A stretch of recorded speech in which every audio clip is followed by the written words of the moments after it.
મકર સંક્રાંતિ નિમિત્તે આજરોજ આ એક આપણો ત્રિકોણબાગનો મેઇન કેમ્પ અને એની સાથે સાથે અલગ 6 જગ્યાએ આ રીતના કંટ્રોલ રૂમ ચાલુ છે આપણે, કે જેમાં 30થી વધારે ડોક્ટરોની ટીમ, કે જેમાં રાજકોટના શ્રી કરુણા ફાઉન્ડેશનના ડોક્ટર્સ, અન્ય રાજકોટની જે સેવાભાવી સંસ્થા અને પશુપાલન ખાતાના ડોક્ટર્સ અને જુનાગઢથી ખાસ કરીને આવેલી આપણી ડોક્ટરોની ટીમ મોજૂદ છે.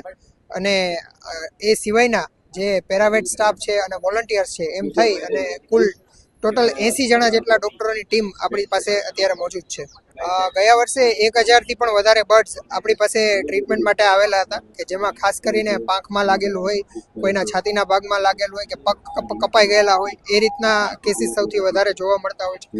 આ વખતે પણ આપણે 2 દિવસથી ઓલરેડી કેમ્પ ચાલુ કરી દીધેલો છે અને અત્યાર સુધીમાં લગભગ 30થી 40 જેટલા કેસીસ આપણી પાસે ઓલરેડી આવી ચૂકેલા છે.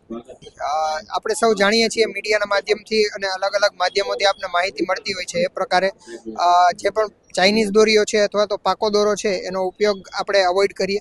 સવારના વહેલા અને સાંજના મોડે આપણે પતંગ ઉડાડવાનું અવોઇડ કરીએ. અને આ પ્રકારના કોઈ પણ ઘવાયેલા પક્ષીઓ જો આપણી આજુબાજુમાં આપણે કોઈ દેખાય તો આપણી પાસે અલગ અલગ હેલ્પલાઇન નંબર જાહેર કરેલા છે, એમને જાણ કરીએ. અથવા તો આપણી નજીકમાં કોઈ હોસ્પિટલ કે આ રીતનો કેમ્પ હોય તો ત્યાં સુધી એને પહોંચાડી અને એની સારવાર કરાવી.